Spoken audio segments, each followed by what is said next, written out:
নমস্কাৰ। সামাজিক সাংস্কৃতিক অনুষ্ঠান নান্দিৰাগৰ তৰফৰ পৰা সকলোলৈকে আমি স্বাগত সম্ভাষণ জনাইছো।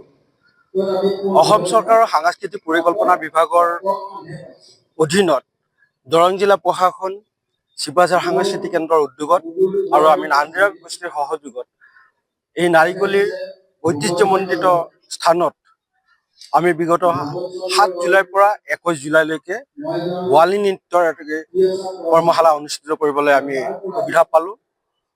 আমাক বিভাগীয়ভাৱে সেই দায়িত্ব দিয়াৰ কাৰণে সাংস্কৃতিক বিভাগক আমি কৃতজ্ঞতা আৰু ধন্যবাদ জনাইছোঁ। আৰু এই অনুষ্ঠানটি চলাই নিয়াৰ ক্ষেত্ৰত নাৰিকলী মন্দিৰ পৰিচালনা সমিতিয়ে আমাক যি সহযোগিতা আগবঢ়ালে তাৰ কাৰণে তেখেতসকলক পুনৰতে ধন্যবাদ জনাইছোঁ। মূল কথা হ'ল অসমৰ বিভিন্ন প্ৰান্তত উঠি অহা প্ৰজন্মক লোককৃষ্টিৰ অন্তৰ্ভুক্ত কৰি লোককৃষ্টিৰ অমীয়া ৰসৰ মাজত সিহঁতক আগবঢ়াই নিবৰ কাৰণে অসম চৰকাৰে এক বিশেষ পদক্ষেপ লৈছে। আৰু তাৰে অংশ হিচাপে আমি এই গোৱালী নৃত্যৰ কৰ্মশালাখন অনুষ্ঠিত কৰিবলৈ সক্ষম হ'লোঁ। এই 15 দিনীয়া কৰ্মশালাত আমি অকল সেই বিষয়বস্তুটোতে ভিতৰত সোমাই থকা নাই। এই উঠি অহা প্ৰজন্মৰ ছাত্ৰীসকলক শাৰীৰিক, মানসিক, বৌদ্ধিক বিকাশৰ ক্ষেত্ৰতো আমি কিছু পদক্ষেপ গ্ৰহণ কৰিছোঁ। 15 দিনৰ 15 গৰাকী বিশেষ ব্যক্তিক আমি বিশেষভাৱে আমন্ত্ৰণ জনাওঁ। প্ৰত্যেকগৰাকী ব্যক্তিয়ে মৰেল লেচন, নীতি শিক্ষাৰ পৰা আদি কৰি শৰীৰ চৰ্চালৈকে ব্যৱহাৰিক জীৱনত তেওঁলোকে আগবাঢ়ি যাব পৰাকৈ বিভিন্ন ধৰণৰ শিক্ষা প্ৰদান কৰিছে। আৰু প্ৰতিদিনাই শৰীৰ চৰ্চা হয়, শাৰীৰিক ব্যায়াম কৰাৰ পিছত আমি ধ্যান কৰোঁ। তাৰপিছত সুশৃংখলিতভাৱে তেওঁলোকক এক ব্যৱহাৰিক এটা জীৱন দিবৰ কাৰণে আমি সদায় প্ৰচেষ্টা লৈছোঁ। আৰু আমি আনন্দিত হৈছোঁ ছাত্ৰীসকলে এই দিশত কিছু পাৰদৰ্শিতা দেখুৱাবলৈ সক্ষম হৈছে। নমস্কাৰ। সামাজিক সাংস্কৃতিক অনুষ্ঠান নান্দিৰাগৰ তৰফৰ পৰা সকলোলৈকে আমি স্বাগত সম্ভাষণ জনাইছোঁ।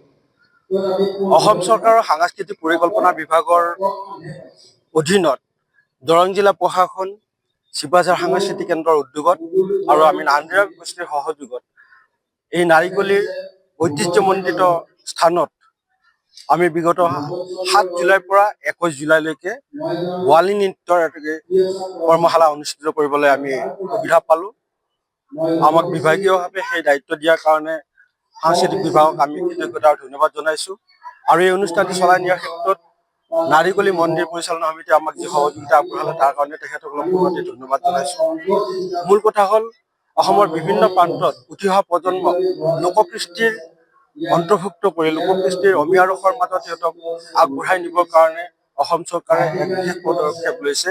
আৰু তাৰে অংশ হিচাপে আমি এই গোৱালী নৃত্যৰ কৰ্মশালাখন অনুষ্ঠিত কৰিবলৈ সক্ষম হ'লোঁ।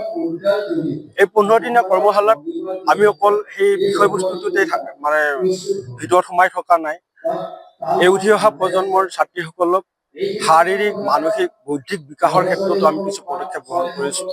15 দিনৰ 15 গৰাকী বিশেষ ব্যক্তিক আমি বিশেষভাৱে আমন্ত্ৰণ জনাওঁ। প্ৰত্যেকগৰাকী ব্যক্তিয়ে মৰেল লেচন, নীতি শিক্ষাৰ পৰা আদি কৰি শৰীৰ চৰ্চালৈকে ব্যৱহাৰিক জীৱনত তেওঁলোকে আগবাঢ়ি যাব পৰাকৈ বিভিন্ন ধৰণৰ শিক্ষা প্ৰদান কৰিছে। আৰু প্ৰতিদিনাই শৰীৰ চৰ্চা হয়, শাৰীৰিক ব্যায়াম কৰাৰ পিছত আমি ধ্যান কৰোঁ। তাৰপিছত সুশৃংখলিতভাৱে তেওঁলোকক এক ব্যৱহাৰিক এটা জীৱন দিবৰ কাৰণে আমি সদায় প্ৰচেষ্টা লৈছোঁ। আৰু আমি আনন্দিত হৈছোঁ ছাত্ৰীসকলে এই দিশত কিছু পাৰদৰ্শিতা দেখুৱাবলৈ সক্ষম হৈছে। যিকোনো খবৰৰ বাবে যোগাযোগ কৰক 7099017330 লগতে 7099017110 নম্বৰত।